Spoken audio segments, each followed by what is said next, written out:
дар саҳни ҳавлии донишгоҳи миллии тоҷикистон президенти ҷумҳурии исломии афғонистон муҳтарам муҳаммад ашраф ғаниро ки бо сафари расмӣ ба ҷумҳурии тоҷикистон ташриф овардаанд шӯрои олимон омӯзгорон ва донишҷӯёни донишгоҳи миллии тоҷикистон гарму самимӣ истиқбол намуданд. боиси хушнудист ки имрӯз робитаҳои соҳаи маориф дар фазои анъанаҳои дастгирии ҳамдигар ва муоширати нек ки асоси муносибатҳои ҷумҳурии тоҷикистон ва ҷумҳурии исломии афғонистонро ташкил медиҳанд вусъат меёбанд. нахуст ректори донишгоҳи миллии тоҷикистон қобилҷон хушбахтзода худуми меҳмони олиқадро ба ин даргоҳи бузурги илмӣ хайрамақдам гуфта изҳор доштанд ки айни замон дар донишгоҳи миллии тоҷикистон зиёда аз 145 нафар донишҷӯёни афғон дар муассисаҳои олии тоҷикистон таҳсил менамоянд ки аз ин нишондиҳанда 47 нафарашон дар зинаи бакалавр, 76 нафар дар зинаи магистратура ва 26 нафар дар зинаи докторантура таҳсил менамоянд.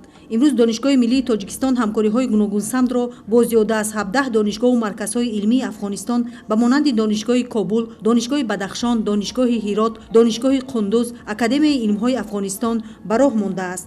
боиси зикр аст ки ҳамасола ҳукумати ҷумҳурии тоҷикистон барои таҳсили шаҳрвандони ҷумҳурии исломии афғонистон дар муассисаҳои таҳсилоти олии тоҷикистон 50 бурсия ҷудо менамояд. дар айни ҳол дар муассисаҳои олии тоҷикистон зиёда аз 500 нафар донишҷӯи афғон дар зина ва ихтисосҳои гуногун таҳсил менамоянд. таъкид карда шуд ки олимону муҳассилини донишгоҳ муҳтарам муҳаммад ашраф ғаниро ба ҳайси олими тавоно ва муҳаққиқи соҳибкитоб мешиносанд. бо назардошти хизматҳои шоён ва саҳми назарраси президенти ҷумҳурии исломии афғонистон дар рушди илм, таҳсилот, фарҳанг ва муносибатҳои байниминтақавию байналмилалӣ бо қарори шӯрои олимони донишгоҳи миллии тоҷикистон раиси ҷумҳурии исломии афғонистон муҳтарам муҳаммад ашраф ғанӣ бо унвони доктори фахрии донишгоҳи миллии тоҷикистон сарфароз гардонда шуд. сипас президенти ҷумҳурии исломии афғонистон муҳтарам муҳаммад ашраф ғанӣ аз қадрдонии шӯрои олимони донишгоҳ барои сарфароз гардонидан ба унвони доктори фахрии донишгоҳи миллии тоҷикистон